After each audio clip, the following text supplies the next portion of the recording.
আসসালামু আলাইকুম, কেমন আছেন সবাই? আশা করছি সবাই অনেক ভালো আছেন। আলহামদুলিল্লাহ আমিও অনেক ভালো আছি। তো আমি আজকে নতুন আরেকটা রেসিপি নিয়ে চলে আসলাম।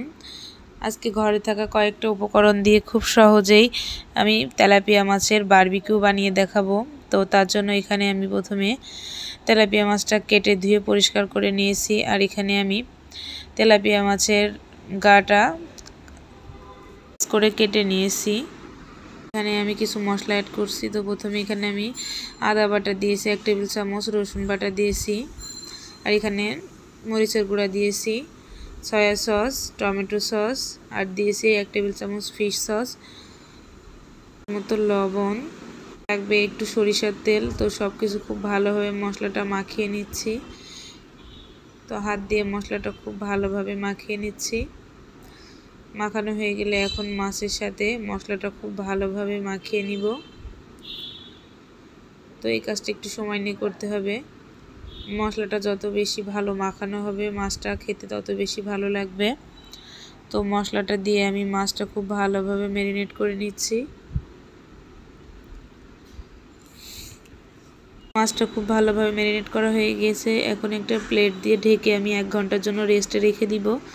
তো 1 ঘন্টা পরে ফিরে আসছি। তো চুলায় এখানে একটা ফ্রাই প্যান বসিয়ে দিলাম, দিয়ে এখানে আমি সামান্য একটু সরিষার তেল দিয়ে দিলাম। আপনারা চাইলে এটা সাদা তেল দিয়ে করতে পারেন। তো সরিষার তেলটা গরম হয়ে গেলে আমি আগের থেকে ম্যারিনেট করা মাছটা দিয়ে দিলাম। দিয়ে এখন একটা ঢাকনা দিয়ে ঢেকে দিব যাতে খুব ভালোভাবে মাছটা সেদ্ধ হয়ে যায়। তো ঢাকনাটা দিয়ে কিছুক্ষণ অপেক্ষা করব।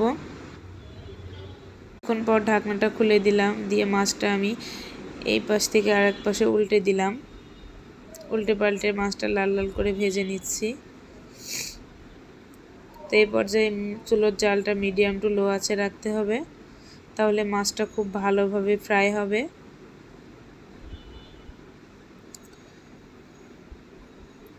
এটা প্রায় ভাজা হয়ে গিয়েছে। তো দেখেই বুঝতে পারছেন কতটা লোভনীয় হয়েছে। তো আপনারা চাইলে এটা পরোটা বা নান রুটির সাথে খেতে পারেন, বা চাইলে রুটির সাথেও খেতে পারেন। আর আমার এই রেসিপিটা কেমন লাগলো অবশ্যই কমেন্ট করে জানাবেন। এভাবে রেসিপিটা বানালাম। আপনারা চাইলে এইভাবে আমার রেসিপি ফলো করে যদি বাসায় বারবিকিউটা বানান তাহলে একদম হোটেলের মতন হবে। ভালো লেগে থাকলে অবশ্যই একবার হলো বাসায় ট্রাই করে কেমন হয়েছে অবশ্যই কমেন্ট করে জানাবেন। ধন্যবাদ সবাইকে। আসসালামু আলাইকুম।